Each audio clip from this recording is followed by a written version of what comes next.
Water చాలా తెలివైనడు. దోసిలు పట్టి ఓటడిగిన రాజకీయవేత్త ముందు వినయాన్ని ప్రదర్శించి మనసులో విషయాన్ని మాత్రం వెల్లడించకుండా మౌనంగా చిరునవ్వు నవ్వి దండం పెడతాడు. తన మనసు చెప్పిన దాన్ని చూపుడు వేళ్లతో అమలులో పెట్టి పార్టీల భవిష్యత్తును శాసిస్తాడు. ఎన్నికలు జరిగి ఫలితాలు వెలువడే మధ్యకాలంలో ఉండే నిశ్శబ్దాన్ని రాజకీయ నాయకులైతే భరించలేరు. సామాన్య ప్రజలే భరించలేకపోతున్నారు. ఇంకా రాజకీయ నాయకులు ఏం భరిస్తారు?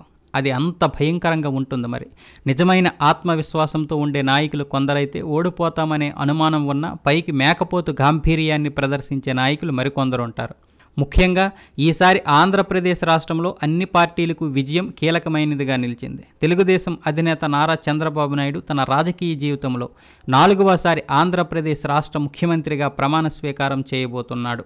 ఇది ఎవరన్నా అవునన్నా కాదన్నా ముమ్మాటికి జరిగి తీరుతుంది. మరో 2 గంటల్లో కౌంటింగ్ కూడా మొదలవుతుంది. ఎందుకంటే ఆంధ్రప్రదేశ్ రాష్ట్రంలో హోరాహోరీగా జరిగినటువంటి సార్వత్రిక ఎన్నికలకు ముందు నుండి ఎన్నికల తర్వాత కూడా టీడీపీ విజయాన్ని ప్రగాఢంగా కాంక్షిస్తున్న ఆంధ్ర ప్రజానికం గట్టిగా నమ్ముతున్న విషయం ఇది. ఈరోజు దేశవ్యాప్తంగా లోక్సభ, శాసనసభ స్థానాలకు జరిగిన ఎన్నికల కౌంటింగ్ ప్రక్రియ మరో 2 గంటల్లో జరగనుంది. ఇప్పుడు ఉదయం 8 నుంచి కౌంటింగ్ మొదలు పెడతారు. ఇప్పుడు 4 రాష్ట్రాల్లో అసెంబ్లీ ఎన్నికలు జరిగాయి. దేశం మొత్తం లోక్సభ స్థానాలు జరిగితే ఒరిస్సా, ఆంధ్రప్రదేశ్, సిక్కిం, అరుణాచల్ ప్రదేశ్ ఈ 4 రాష్ట్రాలకి అసెంబ్లీ ఎన్నికలు జరిగాయి.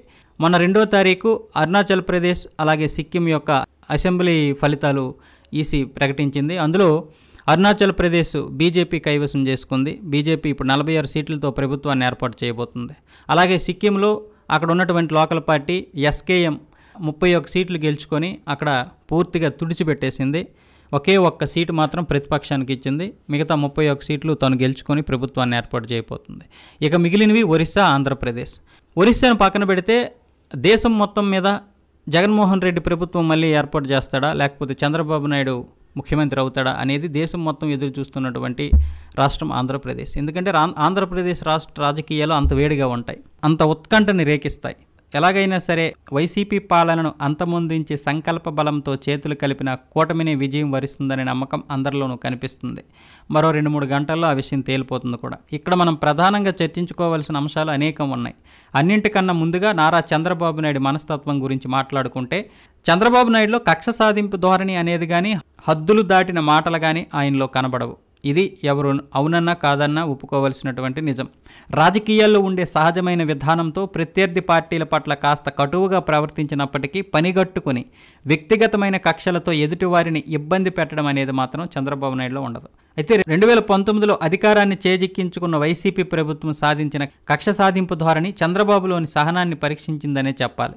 నిజానికి 2014లో గెలిచినటువంటి తెలుగుదేశం పార్టీ అసెంబ్లీలో వైసీపీని కొంత ఇబ్బంది పెట్టింది. అలాగే 2019లో గెలిచిన తర్వాత వైసీపీ ప్రభుత్వం కూడా అసెంబ్లీ వరకు టీడీపీ వాళ్ళని ఇబ్బంది పెట్టాలని చూసింది. టీడీపీ వాళ్ళు అసలు ప్రతిపక్షమే లేకుండా పోయింది. 23 సీట్లు గెలుచుకున్న తెలుగుదేశం అసెంబ్లీలో పెద్దగా పోరాడలేకపోయింది. కానీ ఇదే వైసీపీ కక్ష సాధింపు చర్యలో భాగంగా కేవలం క్యాబినెట్లో ఒక 5-6 మంత్రులు కేవలం తిట్టడానికే నియమించి ప్రజలు కూడా అసహ్యించుకునే విధంగా బూతుల పురాణాలతో వాళ్ళ యొక్క రాజకీయ జీవితాన్ని ఈ 5 సంవత్సరాలు కొనసాగించారు. ఎక్కడా కూడా అభివృద్ధి పనులు చేయకుండా కేవలం సంక్షేమ పథకాలని ప్రవేశపెట్టేసి కేవలం ప్రతిపక్షాన్ని తిట్టడానికి చంద్రబాబు నాయుడిని, ఆయన భార్యని, అలాగే లోకేష్ని, పవన్ కళ్యాణ్ని వీళ్ళని తిట్టడానికి అమాయకులైనటువంటి దళితుల్ని మిగతా వారిని చంపేసి డోర్ డెలివరీలు చేయడానికి తప్ప బహుశా పెద్దగా ఏం చేయలేదు. అందుకే జగన్మోహన్ రెడ్డికి బటన్ నొక్కే ముఖ్యమంత్రి అని కూడా చెప్పారు. ఆయన బటన్ నొక్కడానికి తప్ప ఇంకేం పనులు చేశాడు? వాలంటరీ వ్యవస్థను తీసుకొచ్చాడు. వాలంటరీ వ్యవస్థ వచ్చేసి ఏం చేసింది? ఇప్పుడు పెన్షన్లు ఇవ్వడానికి తప్ప వాలంటరీ వ్యవస్థ ఎందుకు పనికిరావడం లేదు. దానికి మళ్ళీ చంద్రబాబు నాయుడు ఇప్పుడు 10,000 ఇస్తామంటున్నాడు. వాళ్ళతో ఏం చేస్తాడో అర్థం కాదు. గెలవడం కోసం ఇవన్నీ స్టంట్లు అనమాట. ఈ విషయంలో నాకు నచ్చలేదు. అలాగే సచివాలయ వ్యవస్థను పెట్టాడు జగన్మోహన్ రెడ్డి. ఇది చాలా మంచిదే. కానీ సచివాలయ వ్యవస్థకి పూర్తిగా పనులు నిర్ణయించలేకపోతున్నాడు, పూర్తిగా వాళ్ళకి పని చెప్పలేకపోతున్నాడు. నిజానికి సచివాలయ వ్యవస్థలో ఉన్నటువంటి ఒకరినో ఇద్దరినో తీసుకొచ్చి ఈ పెన్షన్లు ఇచ్చే కార్యక్రమం చేయొచ్చు. కానీ ఇప్పుడు దాదాపు 2,30,000 మంది ఉన్నటువంటి ఈ వాలంటీర్లకి జీతాలు అనేది ప్రభుత్వానికి ఎంత భారం పడుతుంది. అందుకే ఈ మధ్య చంద్రబాబు నాయుడు ఎన్నికల ప్రచారంలో భాగంగా కొన్ని మాటలు హద్దులు మీరినట్లుగా కనిపించిన మాట వాస్తవం. ఇది ఈసారి ఆయన ముఖ్యమంత్రి పీఠాన్ని అధిష్ఠించిన తర్వాత ప్రతిపక్ష పార్టీపై కొరడ జలిపించే దిశగా ఏమైనా ప్రవర్తిస్తారన్నది చూడాల్సిందే. ఎందుకంటే చంద్రబాబు నాయుడు ఎప్పుడూ లేనంతగా ఈసారి జైలుకు కూడా వెళ్లాల్సి వచ్చింది. 50 రోజులు జైల్లో ఉన్నాడు. ఇకపోతే ఆంధ్రప్రదేశ్ రాష్ట్రాన్ని కుదిపేస్తున్న అంశం పోలవరం ప్రాజెక్టు గోదావరి కృష్ణా నదులను అనుసంధానిస్తూ ఏలూరు జిల్లా పోలవరం సమీపంలో నిర్మాణంలో ఉన్న బహుళార్థ సాధక నీటిపారుదల పథకం విశాఖపట్నం, ఉభయ గోదావరి, కృష్ణా జిల్లాల్లోని మెట్ట ప్రాంతాలకు సాగునీటిని అందించేందుకు ఆంధ్రప్రదేశ్ రాష్ట్ర ప్రభుత్వం చేపట్టిన ఈ పథకాన్ని జాతీయ ప్రాజెక్టుగా కేంద్ర ప్రభుత్వం గుర్తించింది. కాబట్టి కేంద్రమే దీనికి నిధులివ్వాలి. మొదట్లో రామపాద సాగరగా పిలువబడిన ఈ పథకాన్ని ప్రస్తుతం పోలవరం సాగునీటి ప్రాజెక్టు అని వ్యవహరిస్తున్నారు. పోలవరం జలాశయం ఆంధ్రప్రదేశ్ రాష్ట్రంతో పాటు ఛత్తీస్గఢ్, ఒరిస్సాలో కూడా విస్తరించి ఉంటుంది. 2004లో ప్రారంభమైన పోలవరం పూర్తి కావడానికి చాలా కాలమే పడుతుంది. కాబట్టి ప్రజల ఇబ్బందులను ఎదుర్కోకుండా రాష్ట్ర ప్రభుత్వం తన సొంత నిధులతో పట్టిసీమ, పురుషోత్తంపట్నం ఎత్తిపోతల పథకాలను చేపట్టింది. పట్టిసీమ ఎత్తిపోతల పథకం పోలవరం మండలంలోని పట్టిసం వద్ద పోలవరం కుడికాలువకు నీరు తరలించడానికి నిర్మించారు. 2015లో దీని నిర్మాణం 1300 కోట్ల రూపాయల ఖర్చుతో పూర్తయింది.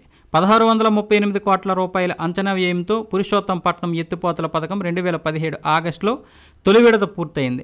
దీని ద్వారా ఎడమ కాలువ ద్వారా గోదావరి జలాలను ఏలేరు జలాశయానికి తరలించారు. అయితే 2019 కల్లా పోలవరాన్ని పూర్తి చేస్తామన్నటువంటి తెలుగుదేశం పార్టీ దాన్ని పూర్తి చేయలేకపోయింది. కేంద్రం నుంచి కూడా నిధులు తెప్పించుకోలేకపోయింది. ఇక 2018లోనే బీజేపీతో జంజాటం మొదలుపెట్టాడు చంద్రబాబు నాయుడు. దాంతో ఎక్కడ పనులు అక్కడే ఆగిపోయాయి. ఎవరి స్వార్థం వారిదే. పోలవరానికి నిధులు ఇవ్వకుండా ద్రోహం చేసింది బీజేపీ పార్టీ. అలాగే ఇక్కడ నిధులు తెచ్చుకోలేకపోయాడు చంద్రబాబు నాయుడు. ఈ 2 విషయాల్లోనూ ఇద్దరు అసమర్థులుగానే మిగిలిపోయారు. అయితే తాము అధికారంలోకి రాగానే పోలవరం ప్రాజెక్టును వేగంగా పూర్తి చేస్తామని చెప్పిన వైసీపీ ప్రభుత్వం మాత్రం మాటలు మారుస్తూ వచ్చింది. 2021 డిసెంబర్ 31 నాటికే పూర్తి చేస్తామని అనిల్ యాదవ్ పెదవిరిసి మరీ బల్లగుద్ది మరీ చెప్పాడు. ఏమైంది? లాస్ట్కి ట్రోల్కి గురయ్యాడు. చివరాఖరికి వచ్చేసరికి సగంలోనే ఉండిపోయింది పోలవరం. కనీసం దీని గురించి ఒక్క మాట కూడా మాట్లాడలేకపోయాడు ముఖ్యమంత్రి జగన్మోహన్ రెడ్డి. దీనివల్ల పూర్తి కాని పనులకు పోలవరం ప్రాజెక్టు అని పేరు పెట్టుకునే స్థాయికి వెళ్ళిపోయింది. అయితే ఇప్పుడు కూటమి సహకారంతో తెలుగుదేశం పార్టీ ఆంధ్రప్రదేశ్ అధికార పగ్గాల్ని చేపడితే చంద్రబాబు పోలవరం ప్రాజెక్టును పూర్తి చేస్తారనే చెప్పాలి. కానీ ఈ 5 ఏళ్ల కాలంలో రాష్ట్రాన్ని అప్పులు పాలు చేసిన ఘనత వైసీపీ ప్రభుత్వానికి దక్కింది. చంద్రబాబు నాయుడు కూడా అప్పులు చేశాడు, కాదనలేదు. కానీ 2014 నుంచి 2019 వరకు చేసిన అప్పులెన్ని, 2019 నుంచి 2024 వరకు చేసిన అప్పులెన్ని చూసుకుంటే దాదాపు చంద్రబాబు నాయుడు కంటే 4 లక్షల కోట్ల రూపాయలు ఎక్కువ అప్పు చేశాడు జగన్మోహన్ రెడ్డి. వెరసి 10 లక్షల కోట్ల పైగానే ఇప్పుడు అప్పు అయింది. ఖజానాను ఖాళీ చేయడమే గాక కొండంత అప్పుల ఊబిలో రాష్ట్రాన్ని నెట్టేసిన కారణంగా రాబోయే ప్రభుత్వానికి రాష్ట్రాభివృద్ధి అనేది కష్టతరం అవ్వక తప్పని పరిస్థితి నెలకొనేలా ఉంది. ఇక మరో విషయాన్ని కూడా ప్రధానంగా చర్చించుకోవాలి. అదేంటంటే ఈసారి జగన్ ప్రభుత్వాన్ని కూల్చాలంటే మరింత అధిక బలంతో ముందడుగు వేయాల్సిన పరిస్థితి నెలకొంది. దీనికి తోడు ఎన్నికలకు ముందు చంద్రబాబుని కటకటాల వెనక్కి పంపాలనే సంఘటనలు జరిగాయి, పంపారు కూడా. సరిగ్గా అప్పుడే జనసేనాని పవన్ కళ్యాణ్ టీడీపీకి అండగా నిలబడ్డాడు. ఆ తర్వాత కలిసి వచ్చిన బీజేపీ కూడా తోడవడంతో 3 పార్టీలు కలిసి కూటమిగా ఏర్పడి ఎన్నికల్లో పోటీకి నిలబడ్డారు. జనసేన పార్టీని స్థాపించినప్పటి నుండి విజయం అనే మాట లేకపోయినా మొక్కవోని ఆత్మవిశ్వాసంతో పోరాడుతూ వచ్చారు పవన్ కళ్యాణ్. అయితే ఈసారి జనసేన పోటీ చేసిన అత్యధిక స్థానాల్లో విజయం కైవసం చేసుకోబోతుందనే మాట కూడా వినిపిస్తుంది. టీడీపీ గెలిచి జనసేన కూడా అత్యధిక స్థానాల్ని కైవసం చేసుకుంటే గనక పవన్ కళ్యాణ్ స్థానం కూడా కొత్త ప్రభుత్వంలో ఎలా ఉండబోతున్నది కూడా చర్చనీయాంశమే. తను ఏ పదవుల్ని ఆశించడం లేదని, ఆంధ్రప్రదేశ్ రాష్ట్రాభివృద్ధి తన ధ్యేయమని అనేక సార్లు నొక్కి చెప్పాడు పవన్ కళ్యాణ్. అయితే చేతుల్లో అధికారం ఉంటే ప్రజాసేవ చేయడం మరింత సులభమవుతుందన్నది నిర్వాదవాదాంశం. పైగా గడ్డు కాలంలో తమకు అండగా నిలబడిన జనసేనను తగు రీతిలో గౌరవించాల్సినటువంటి బాధ్యత టీడీపీపై ఉంటుంది. కానీ ఇప్పుడు టీడీపీకి ఎన్ని సీట్లు వస్తాయనేది మరొక 3-4 గంటల్లో తేలిపోతుంది. టీడీపీకి గనక 90 సీట్లు పైగానే వస్తే జనసేన పరిస్థితి ఏంటి? జనసేనానికి నిజంగా అంతటి విలువిస్తాడా, విలువివ్వడా? చంద్రబాబు నాయుడు ఈ విషయంలో మాత్రం ఈసారి తన తప్పుల్ని దిద్దుకోవాల్సినటువంటి విషయం ఉంటుంది. చంద్రబాబు నాయుడు ముఖ్యంగా అవసరం తీరిన తర్వాత ఎవరినైనా పక్కన పడేస్తాడు.